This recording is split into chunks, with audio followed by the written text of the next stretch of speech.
십계명은요, 모세가 하나님의 뜻을 알기 위해서 2번의 40일 금식 기도와 한 차례 40일 중보 기도를 올리고 8차례에 걸쳐서 시내산을 올라갔던 모세의 충성스러운 모습을 선명하게 보여주고 있어요. 그렇기 때문에 십계명은요, 만대에 택한 백성들에게 생명을 주는 살아있는 언약이고요. 그 언약의 중심 인물에는요, 반드시 예수 그리스도가 계셔요. 따라서 십계명 속에는요, 진주보다 더 아름답고 빛나는 영적 보석들이 가득 차 있음을 발견하게 돼요.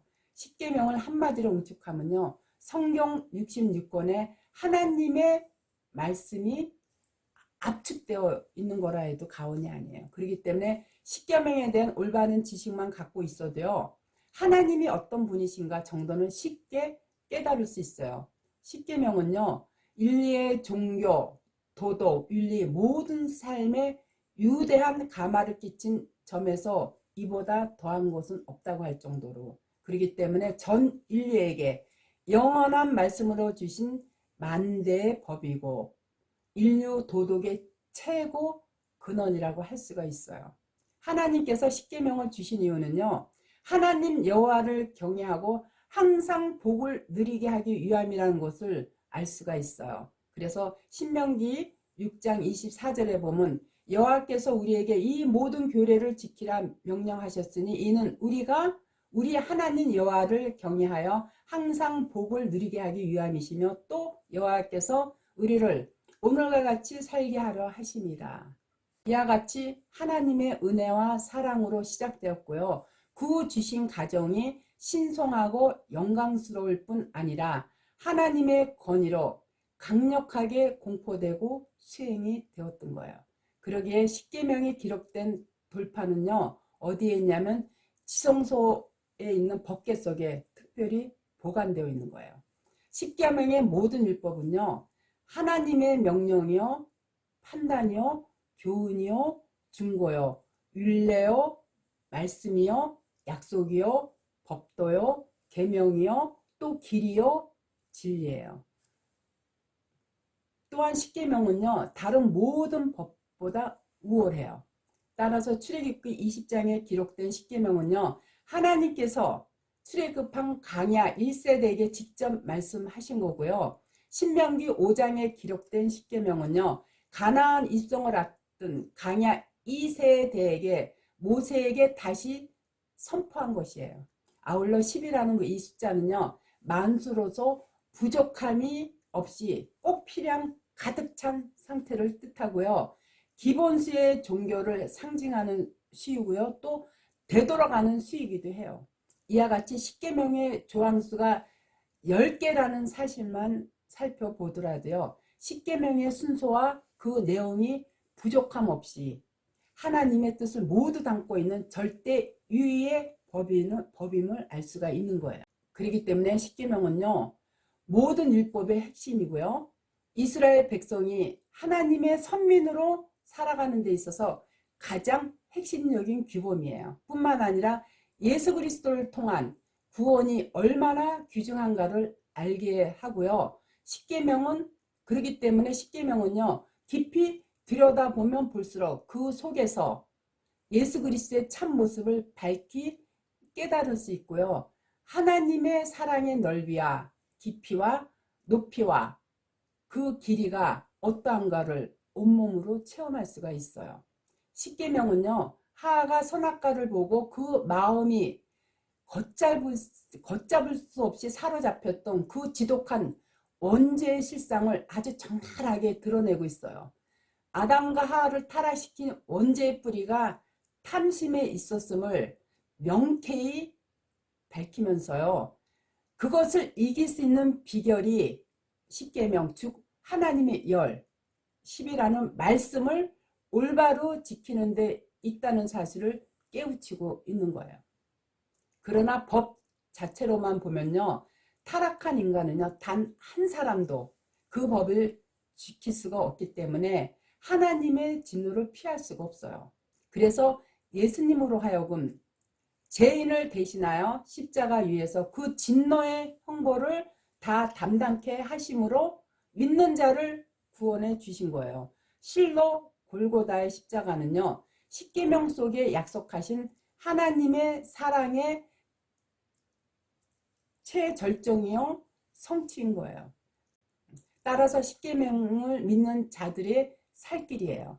그러한 십계명을 압축하고 또 압축하면 그게 바로 무엇냐면 사랑이에요. 그래서 요한복음 13장 34절에 보면 새 계명을 너희에게 주노니 서로 사랑하라. 내가 너희를 사랑한 것 같이 너희도 서로 사랑하라.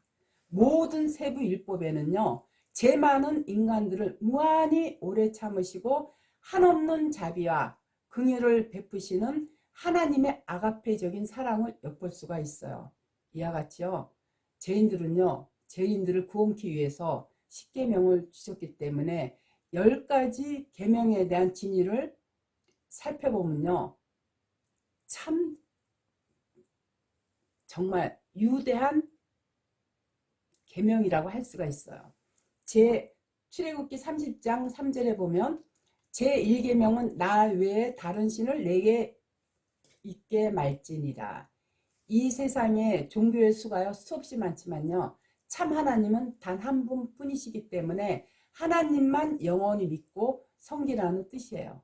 성경은 처음부터 끝까지요, 삼위일체 하나님만이 유일하신 분임을 아주 힘차게 증거하고 있어요.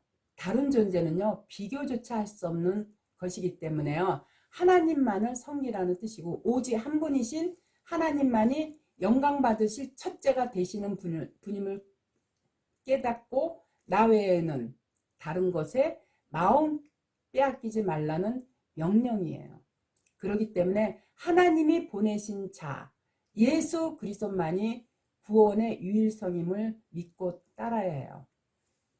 자, 제2계명은요, 출애굽기 20장 4절 이하에 제2계명은 너를 위하여 새긴 우상을 만들지 말고 또 위로 하늘에 있는 것이나 아래로 땅에 있는 것이나 땅 안에 물속에 있는 것에 아무 형상이든지 만들지 말며 그것들에게 절하지 말며 그것들을 섬기지 말라. 나 여호와 너희 하나님은 질투하는 하나님인즉 나를 미워하는 자의 죄를 갚되 아비로부터 아들에게로 3, 4대까지 이르게 하거니와.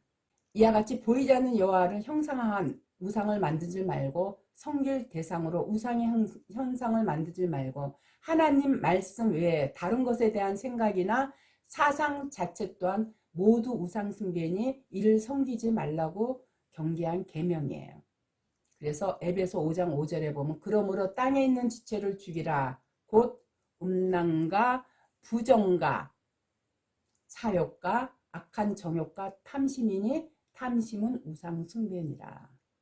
호세아 선지자는요, 하나님의 질투는요 사랑의 집중이고 죄는 물론이거냐 잠시 한눈을 팔거나 다른 것에 관심을 갖는 것까지도 용납하지 않는 불같은 사랑이라고 표현을 했어요. 또한 예레미야 선지자는요, 질투는 모욕당한 사람에 대한 분노이며 아울러 이스라엘 백성이 다른 신을 섬기거나 배역하여 하나님을 잘못 섬길까 염려하여 생기는 표현이라고 했어요. 이와 같이 질투의 하나님이심을 강조함으로써 위대한 사랑을 그야말로 아낌없이 나타내신 거예요. 따라서 우상숭배 자체가 영적 간음으로요, 자기 백성을 아끼는 하나님의 사랑을 더할 나위 없이 강렬하게 나타낸 계명이에요. 제3계명은 나는 너의 하나님 여호와의 이름을 망령되이 일컬지 말라. 출애굽기 20장 7절에 이름은 저마다요 뜻을 가지고 있어요. 그 이름을 소유한 사람의 본질과 성품 등을 내포하고 있거든요. 여호와는 한 분이시기 때문에 유일하신 분이세요. 즉 창조와 구원 역사의 독보적인 분이시고 또한 영원한 지존자이세요. 아울러 언약의 신실하심을 나타내고 자비와 인자하심을 나타내요. 따라서 엘로힘은요, 전능하신 하나님, 경외하는 하나님, 삼위일체의 유일하신 하나님의 뜻이에요. 이러한 하나님의 이름을 망령되이 일컫지 말라는 것은요, 망령되이 이 뜻은 무익한 것, 또 헛된 것, 또 거짓된 것, 또 가벼운, 경솔함이라는 뜻이기 때문에 이와 같이 하나님의 이름을 함부로 가볍게 거짓되게 부르는 것을 경계한 말이에요. 이 뜻을 좀 더 세분하여 들여다보면요, 믿지 않는 것, 불경건하여 미신적으로 사악하게 언급하는 것, 모독적이고 가증스럽게 하나님의 호칭과 속성과 규례를 함부로 입에 담는 것, 모든 제약된 맹세, 불법인 줄 알면서 서원하는 것, 하나님의 작정과 섭리에 대해 의심하거나 악용하는 것, 하나님의 말씀을 잘못 해석하거나 오용 또는 왜곡하는 것, 거짓된 교리를 주장하는 것, 어떤 것을 악용하여 부족을 만들거나 정욕과 제약된 행위에 이용하는 것, 외식과 악독한 목적을 위하여 신앙 고백하는 것, 이 모든 것이 하나님의 이름을 망령되게 하는 것이라 뜻이 내포되어 있어요. 제4계명은 안식일을 기억하여 거룩히 지키라. 엿새 동안은 힘써 내 모든 일을 행할 것이나 제7일은 너의 하나님 여호와의 안식일인즉 너나 내 아들이나 내 딸이나 내 남종이나 내 여종이나 내 육축이나 내 문 안에 위하는 객이라도 아무 일도 하지 말라. 이는 엿새 동안에 나 여호와가 하늘과 땅과 바다와 그 가운데 모든 것을 만들고 제7일에 쉬었음이니라. 그러므로 나 여호와가 안식일을 복되게 하여 그날을 거룩하게 하였느니라. 출애굽기 20장 8절 이하의 말씀에서 보면요, 창조 이후 하나님의 섭리 가운데 세계의 달력들에서 7일 단위의 생활 주기가 전 인류 공통의 일반적인 사회적 규칙으로 지키고 있는 것은요, 안식일 규례의 흔적이기도 해요. 어떻게 보면요, 안식일은요, 하나님께서 엿새 동안 창조를 하시고 일곱째 안식을 취하셨다는 것과 함께요, 이스라엘이 애굽에서 검짐을 받게 된 것 그 자체가 부속 재산과 밀접한 관계가 되기 때문에 이렇게 표현하는 거거든요. 또한 안식일에는요, 예수 그리스도로 말미암아 우리가 받게 될 영생이 보장되어 있어요. 즉 하나님은요, 그 안식일이라는 시간에다가요, 영생이라는 씨앗을 심어 놓으셨어요. 그렇기 때문에 그 시간에 복을 주셨다고 표현하므로 안식일을 복되게 하여 그날을 거룩하게 지키라고 하신 거예요. 그 안식일이 하나님의 참복인 영생을 상징하고 있다는 뜻은요, 참 안식은 예수 그리스도로 말미암아 타락한 인간 세상에 죄와 수고와 질병과 고통과 갈등, 투쟁, 슬픔, 이 모든 것들이 전부 물러간 영생의 상태를 나타낸 것이기 때문에 바로 안식일에 복을 부어주셨다 하신 거거든요. 영생을 상징하는 안식일이요, 천국 나라의 모형이기 때문에 하나님께서 먹이시고 일을 하지 말라고 하신 거예요. 따라서 구약의 안식일이 예수 그리스도 안에서 완성되어 그 결과 하나님 나라가 온 것이거든요. 그래서 오늘날은요, 예수 그리스도가 부활하신 날, 안식 후 첫날인 일요일을 주일로 지키고 있는데, 주일을 무작정 지키는 것이 능사가 아니에요. 주일이 의미하는 것이 무엇인지를요, 알고 누리는 것이 그날을 지키는 참된 의미인 거거든요.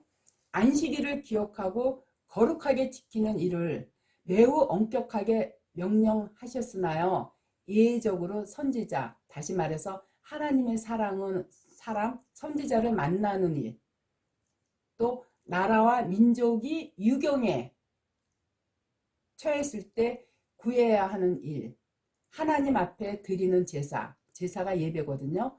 예배를 위해서 제사장과 레인이 해야 할 일, 언약의 표징인 그 할례를 행하는 일에는요, 지키지 않아도 그게 허용이 되었어요. 또한 안식령 규례를 정해서 제7년에는 땅을 쉬게 하셨고요. 채무 변제를 유보해 주셨고요. 히브리 종을 해방해 주셨어요. 예수께서 금요일에 십자가에 달려 돌아가시고 3일 만에 부활하신 안식 후 첫날이 바로 주일임을 나타내는 것은요.